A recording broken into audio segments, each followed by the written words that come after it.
I mean, listen, because they're the damn Chiefs and it's January, and everyone is chill, chill. Listen, and oddly, through much criticism and critique, what the whole world saw was, oh wait, they built a team perfect for playoff football in the AFC. Cold weather, need to be able to grind out victories. How? And I know what everyone's going to say. Oh, the Dolphins were all injured. Yeah, on defense, but not on offense. I agree. On offense, that was the full-strength Miami Dolphins. And aside from one bad pass that turned into a 50-yard touchdown, they got shut down throughout. Oh, it was too cold. Well, what's it going to be like next week in Buffalo or Kansas City? Or the week after in Baltimore or Kansas City? It's going to be cold. And the Chiefs, coach, and this is where you should love them. They accepted who they were late in the year. They are a ball control. Cut out the mistakes, kill you with defense, take the points, and expect our super duper star quarterback to make a couple amazing plays, and then they're hard to beat. Since that Cincinnati game, they've had 17 drives that mattered, not counting kneel downs end of game. They've scored 13.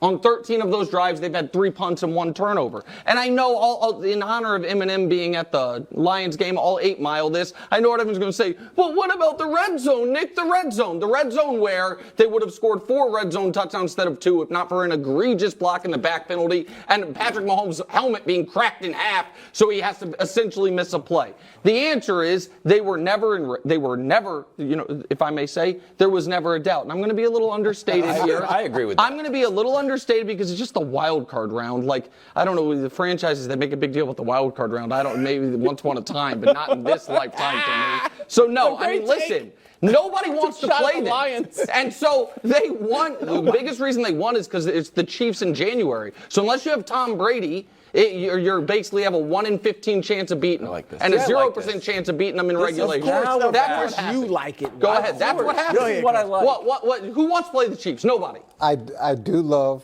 how they're playing defense. Thank you. 1 for 12 on third down. That's fantastic. Yeah. The pressure, the variation of the pressure. Spags. The fact that they're willing to run the ball. Run the ball. There it is. Physically run the ball. Control the time of possession. 34 minutes. I think that's all fantastic. I think the fact that they were able to perform in cold weather. Love the idea that they're actually getting some wide receivers involved in the offense. That's positive too. Rasheed, sorry. Rasheed, that's positive too. They've got superstars at the game and Taylor Swift. Yeah. I would just like their other superstar to play like a superstar on a more consistent basis. Patrick Mahomes. I think give me a break. When you are in your mind the greatest quarterback of all time, which we know it is not true. We know who the greatest quarterback of all time is. You need to perform at that level, especially now in the playoffs. And there were a lot of. You didn't think he was great? I thought he was okay. He wasn't great. My expectation for him, and maybe this is my fault. Maybe my expectations for him are higher than yours are. And hold on. I'd like to see him perform. No, Nick. Go ahead. They had 4 field goals and 2 touchdowns. Now, it was a good win. I didn't see anything that surprised me, anything that made me say, "Oh my, the playoffs have arrived. Now so have the Chiefs." They were playing the fancy prancy Dolphins. Okay, it's the playoffs in cold weather. The Dolphins can't beat good teams. They showed us that all season long. They can't even score against good teams. All right, so look, the defense of the Chiefs is great. But to get up here and act like, oh my, they put everybody on notice, everybody's scared. They did the same thing they've been doing all season, except Rasheed Rice did catch the ball, but guess who was dropping it? Travis Kelce. But all right, look, they were fine.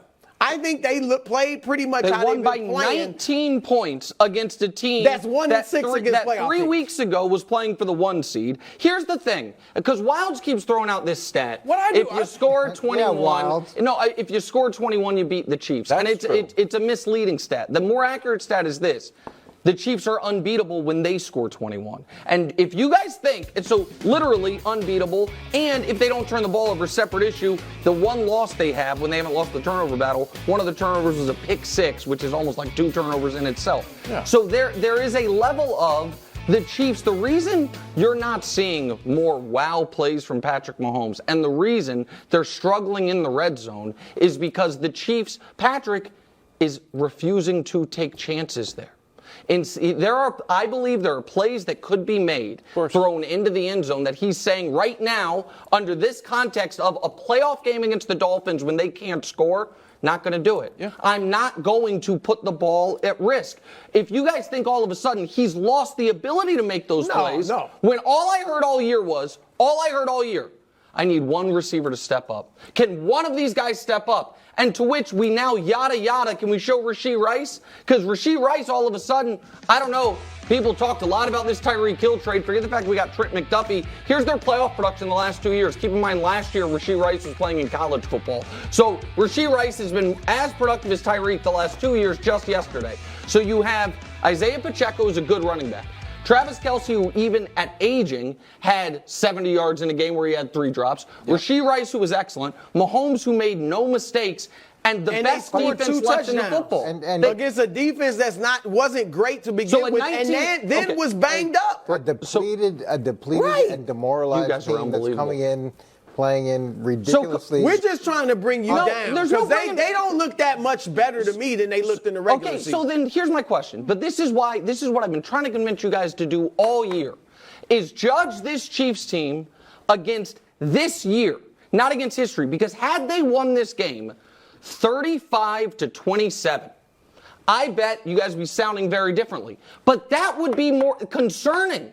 That would be a closer win where the defense got pushed around. They won by 19 points. I would be excited like you're excited if they had won 35-7. Right. And scored a few more touchdowns. Then would be, oh my God, this is the most dangerous one of the coldest games in they're history. Used to playing so hold on. So let's talk about it. Just real quick, if I may. So one touchdown called off the board for a block in the back that when you watch those don't matter because they don't count. I'm asking Coach a question. Coach said if they had won 35-7, he'd feel better about them. And that block in the back is not called. It's 30-7. You think there's a fundamental difference in how the Chiefs played if that call gets made or not? Because I don't. I don't. I think it's the exact same game. And so, no, I don't. Baltimore just beat Miami by how many points? 56-19 in hot weather where Miami likes to play? Hot weather. But were the Chiefs not playing in the same weather? No, they were just playing in cold weather. No, I'm saying it's the same weather as Miami. It's okay. Are you disappointed in Tua? No. You're not disappointed when it's what you expect. Listen, he is who he is. This is why eye tests exist. Led the league in passer rating. Should he be the MVP or led the league in passing yards? Don't care. Listen, I don't want to be harsh, but he is undersized, doesn't have a very strong arm, and has never played well in the biggest spots. It's just who he is. And now you're up against a great defense with a great defensive coordinator, and it just continues the trend, and we can show you his history. Every biggest game of his career, he's been bad. Week 17 to make the playoffs, bad. Week 17 the next year, had to win that week and the next week to make the playoffs, bad. Week 17 this year to be the 1 seed, awful. Week 18 this year to win the division and be able to play in balmy weather, which evidently is a prerequisite for an NFL team, unbelievable, bad. And last night, terrible. The one big play they made was a bad throw. And so I understand what all the numbers say, and I understand that Dolphins fans try to be like, oh my God, his eye discipline. He tricks, guys, we watch the games. This is a team that will not be able to reach the next level with a quarterback of this level. And that's just what it is. Yeah, it's interesting. When you look at the last 3 games, he played the 3 seed, the 2 seed, the 1 seed. Going back in those 3 games, he's got, I think it's 4 interceptions and 4 touchdowns, 5 picks. His quarterback rating was like a 62, a 64, and a 72, which is 30 points below his season average. And it's just so disappointing to see that at the end of the season when they should have had the division locked up, and then they limp it in the playoffs, and then he has a performance that he does. It makes it hard to think he's the long-term answer. Yikes. Correct. Brew, look at this graphic, a head-to-head Dolphins against the Chiefs. Chiefs and Pacheco was just out there churning, pushing the Dolphins around. 3rd down, the Dolphins weren't tough enough. 1 for 12 on 3rd down. Big plays. Usually you see something from the Dolphins there, but even then, the Chiefs dominated. So were you surprised the Dolphins didn't put up a fight? You really asked me that I did. question? Because I have no idea. Because usually you expect a big fight in the playoffs. Were you surprised the Dolphins? I've been telling y'all all season, they're electric. All right? Boogie. They're glitzy. They do all that. But when it's time to fight, when it's time to knuckle up, what do they want to do? What? They want to break dance. All right? And I've seen a lot of break dancing in my day, but never in -4-degree weather with a 25 below wind chill. You guys are bad. All right? And this stuff, this is cute. This is dope. Breakdancing. We got new ones, yeah. Well, they about to get down. This is the Dolphins. And this looks great in November. This looks great in Miami when it's 90 degrees. You put the cardboard down and all that. This looks wonderful. But what if somebody's tackling them? What if it gets cold outside? What if somebody's trying to run them over? You think they moving like that? No, they're not. And that is the Dolphins. And I'm telling you, the offseason, they got to get stronger. They got to get tougher. They got to get a defense that'll stop somebody. Because this, as wonderful as it is, and it's great to boogie, sometimes you just got to knuckle up. And they can't do it. Thanks for watching. Subscribe here to get more from the show and to check out clips from other shows on FS1.